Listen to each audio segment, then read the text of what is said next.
If there is one game that has iconic voice acting, that would have to be Starfox 64.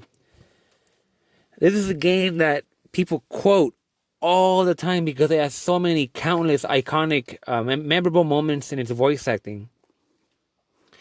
Uh, my exposure to the game was through way back in the '90s. There was we used to have a video store called Video Town, and you could rent Genesis games there, Super Nintendo, N64. They had like they had a huge VHS selection of 80s and 90s horror films. It was a museum.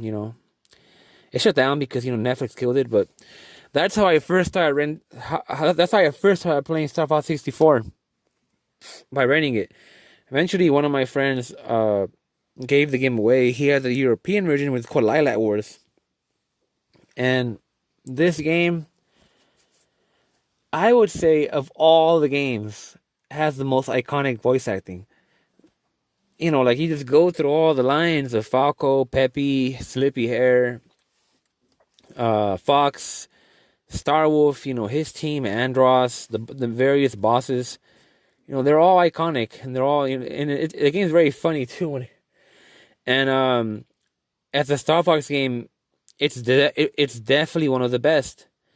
I did play the original one before. I might have bought it when it originally came out. I don't remember how I got to play it. I know I rebought it at the swap meet, but I had gotten it before. I'm not sure how I got it. But in this game, you can take multiple routes, and each route is different on the difficulty. There's like a medium difficulty route. There's an easy difficulty route. There's a hard difficulty route, and they also determine the type of ending that you get. So if you want the true ending, obviously you got to go to the hard route and beat it that way. And not only are you an R-Wing, you also get to use a tank in some levels, you're a submarine in some levels. If you manage to get the achievement on every single stage of, the amount of kills you unlock being on foot during multiplayer. So it's a very great game. It has so many iconic scenes, like when you go to Bill's planet, you get introduced to that puppy or that dog Bill. You gotta kill that Mother Queen, and you meet a cat on the another warrior on a R-wing type ship that has some kind of connection to Falco. Um, and then your friends that are with you, they have gimmicks like Falco. He can unlock alternate routes. Peppy Hair gives you hints. Sleepy Toad has the boss health. And as the game progresses, it's just I don't have any complaints. It was one of those perfect games from the '90s that shows you when Nintendo had a real passion for making games. Because now it's all about what sells, and people don't want to be bold and make new ideas, break barriers. They just want to stay comfy and stay safe and just make what sells, and that's ruined the community nowadays when it comes to game developing.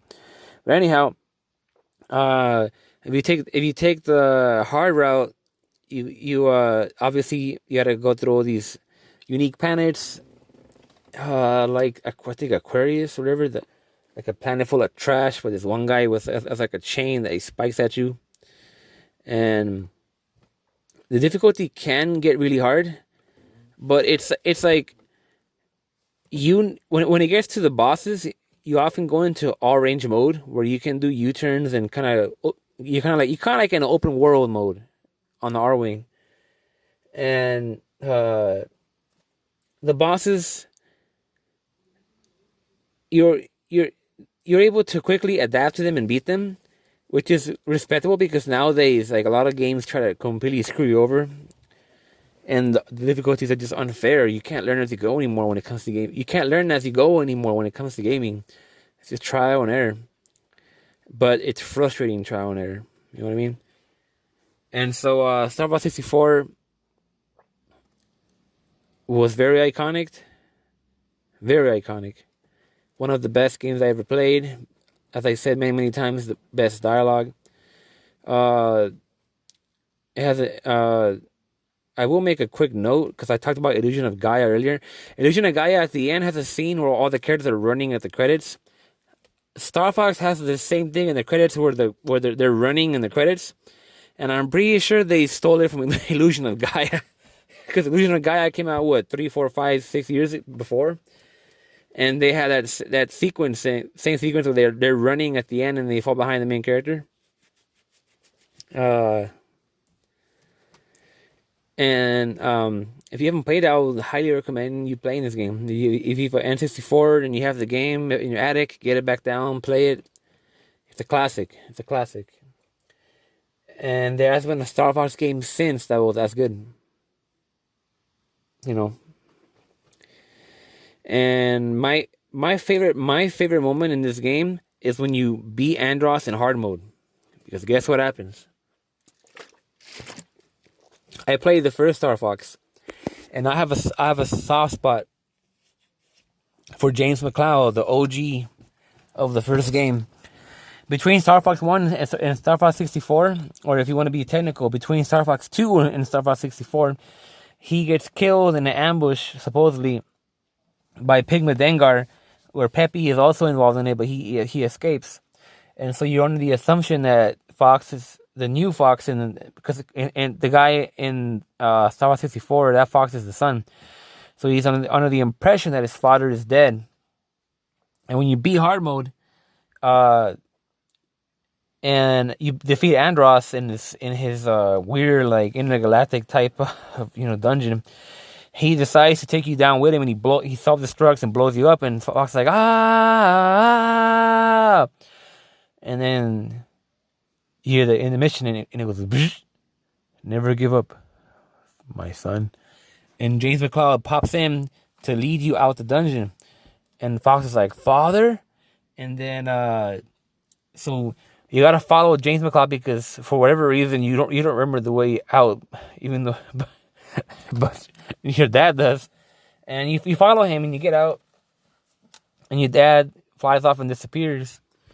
And James is kind of like looking around like, oh, where'd he go? Where was he? And when Fox gets out, his friends find him, and his mothership find him. And Peppy's like, what's wrong, Fox? And he's like, oh, nothing. It's nothing. And so he goes back to Corneria. He gets, they get hailed as heroes and whatnot. But my favorite part of the game was James McCloud, because this dude is like, he's obviously still alive. He survived somehow. I doubt it was a ghost, ghost army. I doubt it was a ghost. So he's been like a recluse, kind of like floating through the universe, doing who knows what. At least that's my interpretation, because I think when it comes to James McCloud and Star Fox 64, the father of James McCloud, Fox McCloud, sorry. It's kind of open to interpretation what happened to him. And so that's cool that he kind of just roams the galaxy, does whatever the hell he wants, and then happens to one day follow his son and help him come out of the base alive. It's cool. It's cool. They should have done more with him. In the games, in the later Star Fox games, they kind of like hint at him, but there's potential. I think that he should have ultimately came back. Possibly he could have been the one. If I was to be in the development team after Star Fox 64, the sequel should have been the return of James McCloud from the first Star Fox. Like something would have happened where his son isn't able to fly, and the father comes back and retains his role, the OG Star Fox, and taking control. And that is why James McCloud, the OG Star Fox, is my favorite character. And Star Fox now, I think it's doomed. I don't like any of the newer games. The Avengers and whatnot. Star Fox 2 did come out though, but I haven't played it yet. I'm familiar with the soundtrack. It's a good soundtrack by the same guy that made the first one. But yeah, but I would say Star Fox 64 is a good game. If you haven't played it, watch a playthrough on hard mode. It's a great game. If I was to talk about the flaws, I don't think it had one. You can say that the game was short, but there's a lot of replay value. There's a lot of replay value from the other routes that you can take.